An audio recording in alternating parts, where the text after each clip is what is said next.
Assalamualaikum warahmatullahi wabarakatuh. Kami dari kelompok 3 kelas 13 3B25 dengan saya Muhammad Restu Aji dengan Aditya Sechan serta Ahmad Setiawan ingin mempresentasikan mata kuliah arsitektur komputer dengan tema penjelasan memori internal.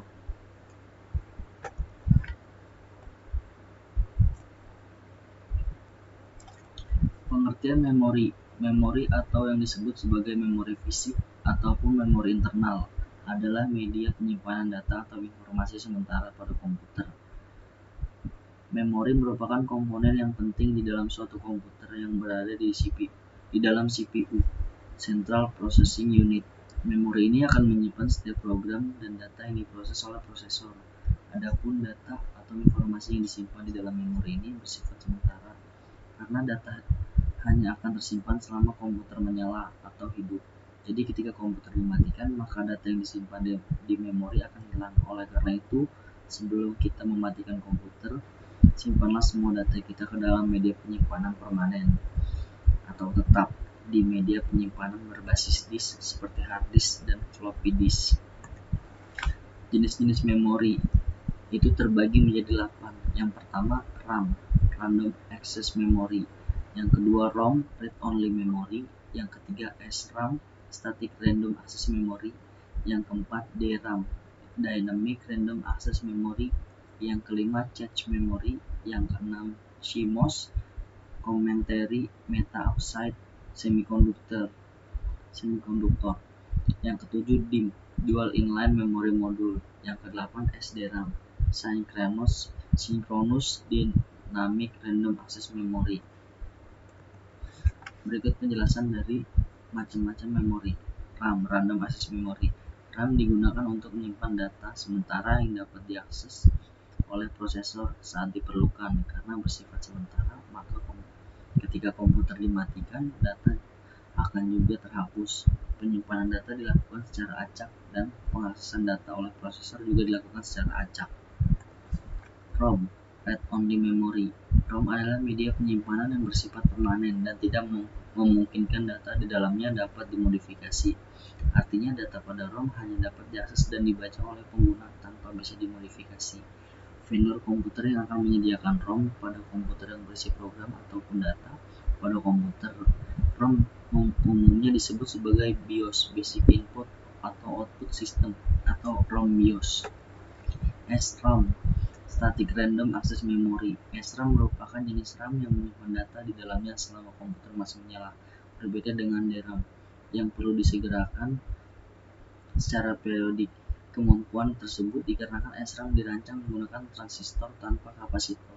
Pastinya SRAM lebih mahal dan lebih cepat dibandingkan DRAM. DRAM, Dynamic Random Access Memory. DRAM merupakan jenis RAM yang banyak digunakan dalam komputer sebagai memori utama yang harus disegarkan oleh CPU agar secara berkala dapat data di dalamnya tidak hilang. DRAM ini lebih lambat dari SRAM, Static Random Access Memory. Cache Memory. Yang kelima Cache Memory. Cache Memory merupakan memori yang berukuran kecil, bersifat sementara, dan berkecepatan tinggi yang digunakan untuk menyimpan data ataupun instruksi yang sering diakses. Cache Memory menjembatani aliran data di antara prosesor dengan memori utama atau RAM yang biasanya berkecepatan rendah. Harga dari memori ini juga lebih mahal daripada memori utamanya.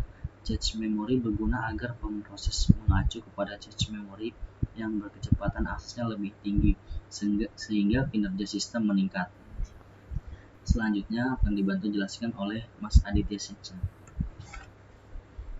Oke, yang keenam ada CMOS, Common-Tary Meta-Oxide Semiconductor. CMOS adalah sebuah chip dari rangkaian terintegrasi yang digunakan di mikroprosesor, RAM statis, pengontrol mikro, dan sirkuit logika digital lainnya. CMOS sendiri merupakan bagian dari ROM. Bukan hanya di sirkuit digital, CMOS juga digunakan sirkuit analog seperti pengubahan data, sensor gambar, dan trimaser terintegrasi. Chip ini menggunakan baterai sebagai sumber dayanya. Nah, di CMOS inilah berbagai pengaturan dasar komputer dilakukan dan disimpan seperti memuat sistem operasi dan pengaturan tanggal dan jam sistem. Yang ketujuh ada DIMM, Dual Line Memory Module. DIMM terdiri dari serangkaian sirkuit terpadu DRAM. Modul-modul tersebut dipasang pada papan sirkuit dan didesain untuk digunakan pada komputer personal, server, dan workstation. Terdiri dari dua kecepatan, yaitu 00 MHz atau PC 100 dan 133 MHz pada PC 133 DIMM 168 pin.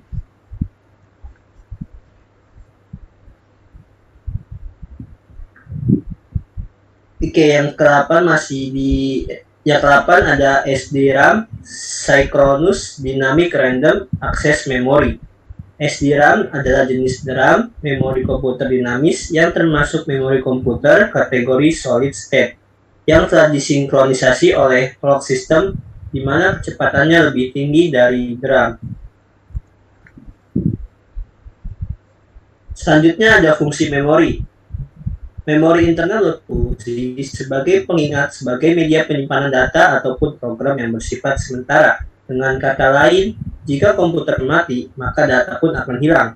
Dalam penggunaannya, memori internal diakses secara langsung oleh prosesor. Adapun fungsi utama dari memori internal adalah menyimpan data dari peranti, masukkan sampai data dikirimkan ke ALU atau Arithmetic and Logic Unit untuk diproses lebih lanjut. Menyimpan daya hasil pemroses ALU, Arithmetic and Logic Unit sebelum dikirim ke peranti keluaran. Menampung instruksi ataupun program dari peranti masukan ataupun dari peranti pengingat sekunder. Jenis fisiknya, yang pertama ada semikonduktor, yang kedua ada RAM, yang ketiga magnetic, yang keempat ada disk and type, dan kelima ada optical, yang keenam ada CD dan DVD. Sebelah contoh gambarnya.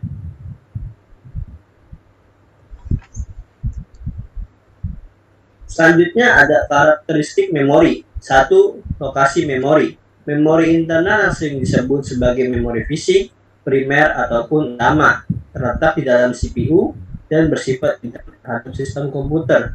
Nah, memori internal sendiri biasanya menggunakan media RAM.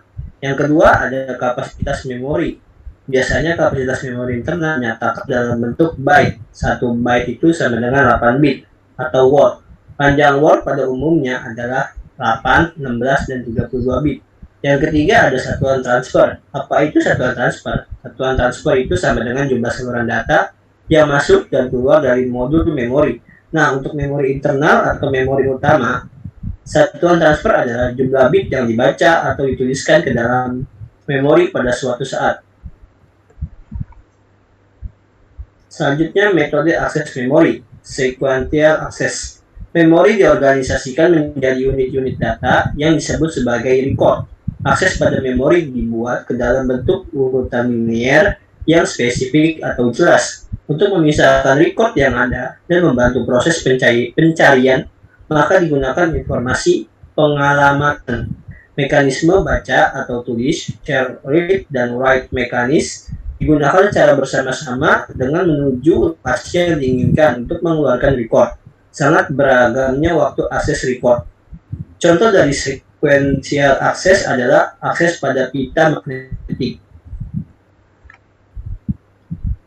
Selanjutnya ada direct access. Direct access juga menggunakan mekanisme atau tulis, share, dan write mekanis, tetapi setiap record dan blok memiliki alamat yang unik atau host berdasarkan lokasi fisiknya. Pengaksesan pada memori dilakukan secara langsung terhadap kisah umum general vicinity untuk mencapai lokasi akhir.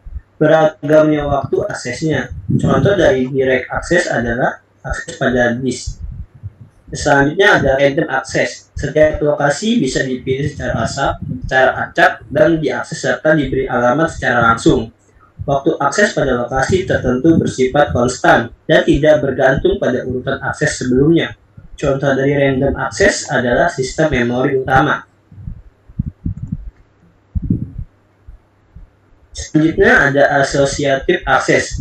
Setiap dapat ditemukan berdasarkan isinya dan bukan alamatnya. Setiap lokasi mempunyai mekanisme pengalamatannya tersendiri.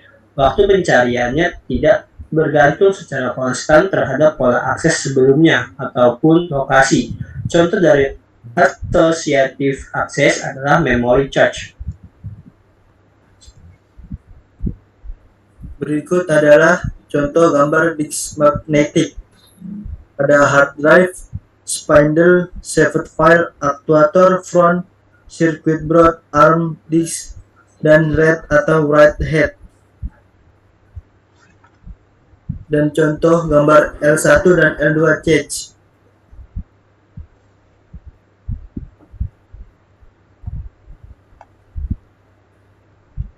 Berikut contoh gambar read only memory atau disebut ROM. Berikut contoh gambar cache memory.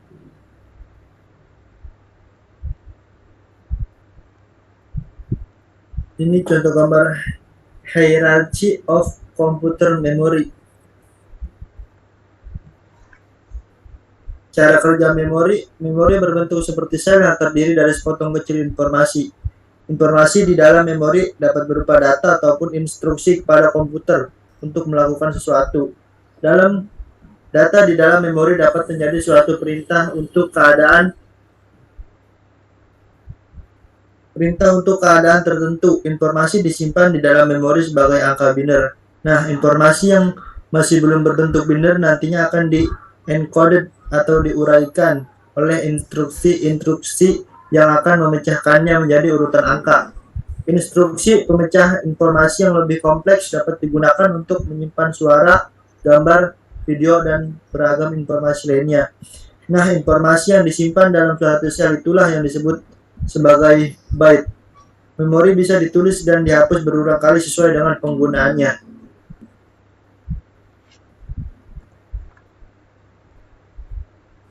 Setiap alamat dari lokasi memori dituliskan dalam bidang heksadesimal dan kurung basis 16. Kemudian, CPU akan melacak lokasi tersebut lalu membaca dan melukis data. Adapun transistor dan kapasitor di dalam chip memori diatur dalam bentuk baris dan juga kolom. Memori internal merupakan memori internal komputer yang paling umum adalah RAM, Random Access Memory, yang mampu menyimpan data sementara secara optimal dikarenakan dapat mengambil dan menyimpan data dengan lebih cepat. Penyimpanan data sementara pada memori internal membutuhkan aliran listrik, artinya komputer haruslah menyala. Ketika komputer mati, maka data pun menghilang. Apa yang terjadi saat komputer dihidupkan? Nah, saat komputer dinyalakan, beban BIOS basis input-output system dari ROM, read-only memory, dan controller memory mengecek semua alamat memori guna memastikan tidak ada error di dalamnya. Pada proses ini, BIOS akan menyediakan informasi dasar tentang perangkat penyimpanan, susunan boot, dan juga komponen lainnya. Kemudian, sistem operasi akan dimuat dari hard drive ke sistem RAM, sehingga menggunakan CPU untuk mempunyai akses langsung ke sistem operasi. Jadi, setiap aplikasi yang dijalankan pada komputer akan dimuat ke dalam RAM. Dengan adanya memori komputer, maka proses transfer data dapat menjadikan lebih cepat. Memori internal komputer bekerja dengan melibatkan proses yang saling berhubungan di antara RAM dan ROM dengan CPU, Central Processing Unit, sebagai mediatornya. Beberapa orang menambahkan RAM tambahan ke dalam komputernya agar komputernya dapat bekerja lebih baik dan lebih cepat, sehingga mampu mendukung pekerjaan mereka. Sekian dari kelompok kami, mohon maaf apabila ada kekurangan. Wassalamualaikum warahmatullahi wabarakatuh. Waalaikumsalam warahmatullahi wabarakatuh.